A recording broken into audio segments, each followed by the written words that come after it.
Hey there guys, it's Liam Landry here with the Small Wrestling Alliance, giving you my review of the February 14th episode of NXT and tell you if it was worth it. So this is a big night for NXT. They have two championship matches. The first one was the UK Championship, and the second one for the main event was the Women's Championship match. Personally, I feel that probably should have been reversed. Not to give too much away what I thought of the women's match, but I thought the UK Championship match was a better one. It involved Pete Dunne defending his championship versus Roderick Strong, and this was a fantastic match. They had a great storytelling with Pete Dunne working Roderick Strong's left arm from it, and they just kind of keep going back to it. So it was great storytelling, some really good spots in there, not elaborate ones or high flying. Well, even was one high flying one, but a lot of ooh spots, like looked pretty painful spots. So it was very good match of the night, definitely worth it. Then we get into our non wrestling segments. They put all three of these together, back to back. It started off with the with a video package of next week's match between Adrian Almas and Johnny Gargano. Going over the promo that we saw last week and all. Okay, it's I guess gets you hyped up for next week's match. So it's good for that, I guess. Next we saw a backstage interview with once again the fake press corps of NXT interviewing a Velveteen Dream. And that of course makes it interesting because he's always just an interesting guy to hear talk. And in that interview he calls out Tyler Bates, so it looks like they're gonna have a match. I don't know if next week or when it is, but that's something to look forward to.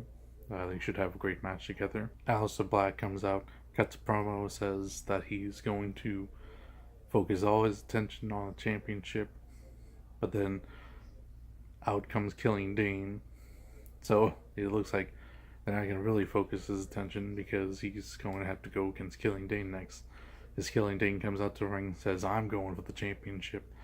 And if you're going to go for the championship, I'm going to go for the championship, you're going to have to go through me. So it seems like they're going to have a match coming up. They first were teasing, Roderick Strong versus Killing Dane. No, sorry, not Roderick Strong. They were teasing Lars Sullivan against Killing Dane. Then Roderick Strong kind of got involved there. And that ended up going through because apparently Lars Sullivan has an injury. They really haven't talked about that on NXT itself, but that's the word that's coming out of the locker rooms there, is that he has an injury. So they had to, I guess, scramble, and I guess that's when they ended up having Roderick Strong go against Pete Dunne and Killing Dane go against Aleister Black. So at least we got some good pickups from that.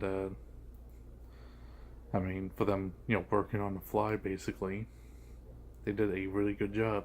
That promo, was pretty good. It's just more exciting to see what the setup is, which is Killing Dane versus Aleister Black. So all the video non-wrestling related things in this night were pretty short and to the point. So it was fine overall. I wouldn't necessarily say bother watching it, but you can if you want to. Nothing too shocking. But then we get into our tag team match of the night, which was TM61 versus I think they said their name once during the match. It doesn't even matter. They didn't even get an entrance this time. They're TM61's opponents. Once again, like last time, it's another squash match, just showing off TM61, and while they look great and everything, it's just I want to see them in a real competitive match. That's what's gonna be. It's gonna get me real interested. So I'm still waiting to see that. Of course, I've seen their past matches on NXT. It's not like saying I haven't seen that. It's just I want to see that now. So hopefully they get them into a good feud pretty soon. I guess maybe not too soon, but that they're probably going to be involved in NXT Takeover New Orleans, and those definitely be good matches when they get to them. Then after that, we get to our and for that, it's not really worth it. I mean, if you big fan Team 61 or just want to really check them out, you haven't seen them in matches before, it's a good way to show off their talents and their moves, but it's not a real entertaining match overall. Not really compelling. So it just depends. It's not worth it to me. Could be to you though. Then finally we get to our last match of the night, which was the Women's Championship match with Shayna Baszler versus Ember Moon. And this match started off better than the last one because Ember Moon actually got some offense in. And she actually got offense in for a while, not really letting out on Shayna Baszler, up until the point where she did a suicide dive onto Shayna, onto the announcer's table, and appeared to re-injure her arm, and then Shayna just kind of went back and took over and became a lot of, submissions and arm works. And all this was fine, and I thought it was, worked well, quite compelling and good and everything. But, it's still not as good as Pete Dunne versus Roderick Strong, which is even more telling because that's the working the arm idea. That was really the basis of the Pete Dunne Roderick Strong match, but it still kind of worked itself better. Like mostly because I think they had more back and forth, more flow and everything. While this was really Ember Moon, then Shayna Baszler, Shayna. It was all one-sided, one way or the other the entire match.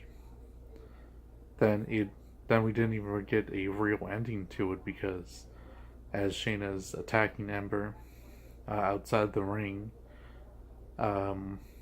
just mercilessly attacking her, Kairi Sane comes out of the crowd and goes in and attacks Shayna. So it ends in a disqualification, and it was definitely cool to see Kairi out there, getting revenge on being attacked some months ago. Really, it was a good while,